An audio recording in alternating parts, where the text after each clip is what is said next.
कभी सोचा है हमारी सोच में आखिर कितनी ताकत होती है? क्या सिर्फ सोचने का तरीका बदलने से हमारे आसपास के हालात सच में बदल सकते हैं? चलिए आज इसी कमाल के आइडिया की गहराई में उतरते हैं। जरा इस बात की गहराई को समझिए। इसका मतलब साफ है। मुसीबतें तो पानी की तरह हैं, आती जाती रहती हैं। उनमें घिर जाना हमारी हार नहीं है।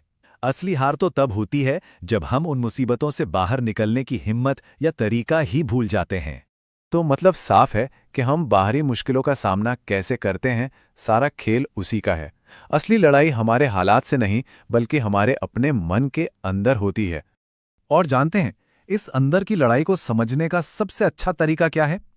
एक कहानी। चलिए एक ऐसे राजा की कहानी सुनते हैं जिसने इस लड़ाई को सिर्फ अपनी सोच से जीता था।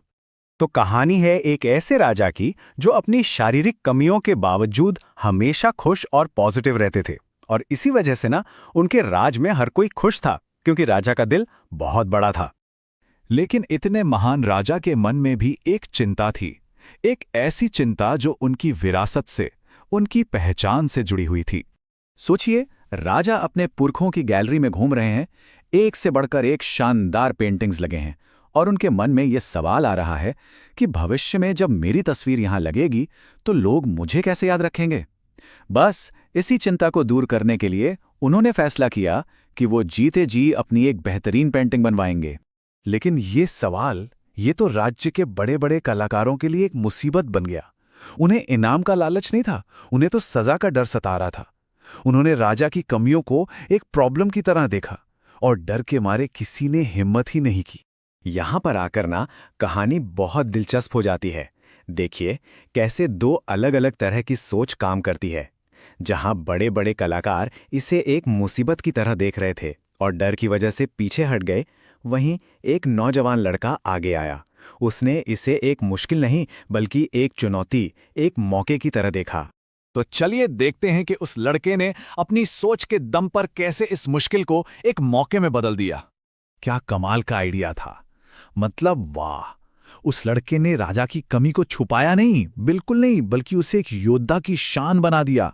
आखिरकार तीर से निशाना लगाते वक्त एक आंख तो बंद करनी ही पड़ती है ना? ये दिखाता है कि कैसे एक पॉजिटिव सोच पूरी की पूरी तस्वीर बदल सकती है।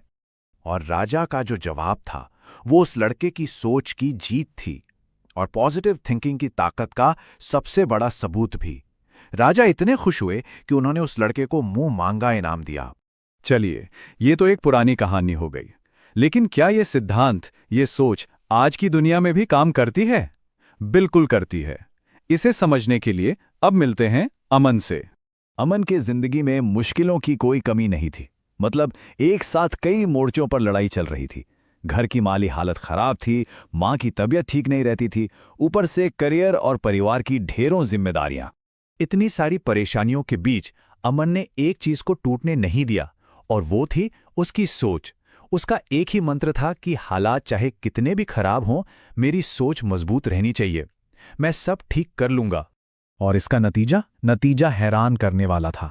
जहां कोई और होता तो शायद इन हालात में टूट जाता, वहीं अमन की पॉजिटिव सोच ने उसे वो ताकत दी, वो हिम्मत दी कि वो दिल्ली गया, तैयारी की और सिर्फ 2 साल में यूपीएससी जैसा मुश्किल एग्जाम क्लियर कर लिया।